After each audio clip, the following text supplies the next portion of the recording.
외국 영화를 보면 변호사가 사람을 찾아다녀요. 큰 재산을 남기고 사망한 사람의 상속인을 찾아서 신데렐라로 만들어주는 상속 절차를 진행하지요. 변호사가 유언 집행자인 경우입니다. 우리나라에서는 보기 드문 모습이죠.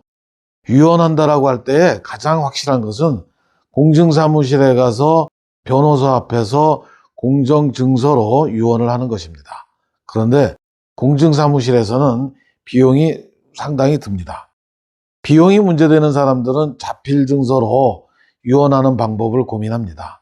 그런데 자필증서는 편하기는 한데 유언의 내용이 결국 재산에 관한 것이기 때문에 상속인들끼리 자필증서에 관한 법적인 싸움이 생길 가능성이 아주 큽니다. 자필증서 유언은 무효인 경우가 많기 때문입니다. 그래서 결국 비용으로 따져보면은 자필증서로 유언을 하여 법적인 분쟁이 생겼을 때의 비용이 공증사무실에서 지출하는 비용보다 훨씬 많게 되는 경우가 흔합니다. 판례를 하나 보겠습니다. 서울 송파구에 건물을 가지고 있는 사람이 배우자와 7명의 자녀를 두고 사망을 했습니다. 사망하기 전에 자필증서로 유언을 했습니다.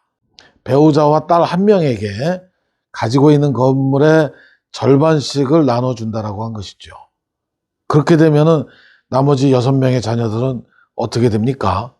화가 솟구쳐서 아버지의 자필증서를 보는데 아버지의 필적이 아니에요. 그러면 어떻게 해야 되겠습니까? 자필증서의 필적이 아버지의 필적이 아니라고 하면서 자필증서 유언 무효의 소송을 제기했습니다. 소송을 제기당한 배우자와 딸은 망인의 필적이 자필증서의 필적과 같다라는 점을 증명해야 되겠죠.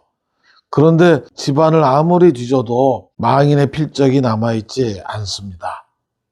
이럴 때 어떡하죠? 막막하겠습니다. 그렇다면 좋은 변호사를 찾아가야 됩니다. 좋은 변호사는 망인의 필적을 망인이 거래하고 있던 은행에 대출 상담 신청서, 그리고 예금 거래 내역서, 근저당권 피담보 채무 범위 확인서, 그리고 영농사실 확인서, 이런 곳에서 찾아냈습니다. 필적을 찾아낸 다음에는 감정을 해야 되겠죠. 감정인은 대출 신청서 등에 있는 필적과 자필증서의 필적이 동일하다라고 판단을 했습니다. 배우자와 딸은 재판에서 이겼죠. 그런데 아주 힘들게 이겼습니다.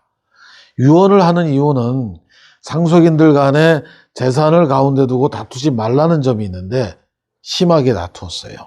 자필증서에 의한 유언은 비용이 들지는 않지만 소송을 치르게 될 가능성이 너무 큽니다.